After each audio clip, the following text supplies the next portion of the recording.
Well, it's a story we reported on earlier this week on the Kelly File, and today the Treasury Department made it official. Abolitionist Harriet Tubman will replace former President Andrew Jackson as the new face of the $20 bill, beginning in 2020. The reaction you heard before the break from Dr. Ben Carson set off a fierce debate today, but the former presidential candidate is standing by his suggestion that Ms. Tubman does not belong on the 20. Are you anti-Harriet Tubman? No, Okay. I love Harriet Tubman. Right. I love what she did. But we can find another way to honor her. Maybe a $2 bill. Dr. Ben Carson joins us now.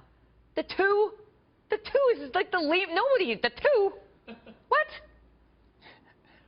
The point being, we have lots of options here. We can have a $200 bill. But, you know, Andrew Jackson was the last president who actually eliminated the national debt. That's no small feature. We also have the possibility of putting one person on the front of the bill and one person on the back of the bill. That's what's happening. He's moving to the back. She's moving to the front. It doesn't matter who's on the front or who's on the back. But the point being, that would be very symbolic because, you know, Harriet Tubman was a slave herself. Andrew Jackson was a slave owner, and to give them equality like that, I think would be a great symbol. Well, but you're making Jack Lew's argument. He's saying that's what I'm doing. Jackson's there. He goes to the back, and the woman who was a slave and fought slavery and fought for women's rights as well, she's going to the front. So what's your problem, Dr. Carson? It's not a problem. In fact, I think, you know, there's been so many great women in the history of America. The fact that we don't have any of them on any of our currency, I think, is a shame. And we have an opportunity now to do that.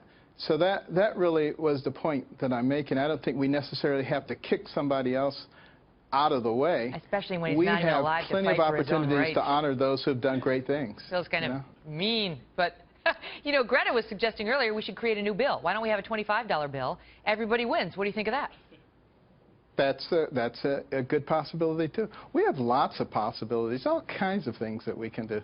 But, you know, as you can imagine, there will come a time when we won't have currency at all. I don't think it's all that far into the future. You know, you can't please everybody. It while we can. Some groups today came out and said, look, Harriet Tubman was bought and sold as a commodity. And the Treasury, unless it's a master of irony, is not getting that maybe she wouldn't want to be the symbol of a bill at all. Your thoughts on that? Well, you know, it doesn't really matter what you do. Somebody's going to be offended. You know about that's the society that we live in. I do know about that. It's kind of ridiculous, but that's why I don't pay it a whole lot of attention. What do you think of the fact that, you know, I get the controversies, like don't mess with the money. It's like, you know, these are sort of symbols that are in people's lives.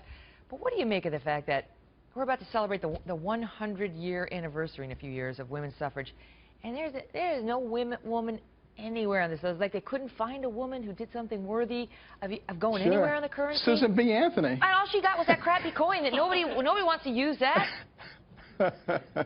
No, I think it's abominable. I think we ought to do something about it. And I'm hopeful that this discussion will encourage us not to just do one little symbolic thing here, but really to open it up. Got it. Amen, Dr. Carson. Always a pleasure. All right, you too, Megan.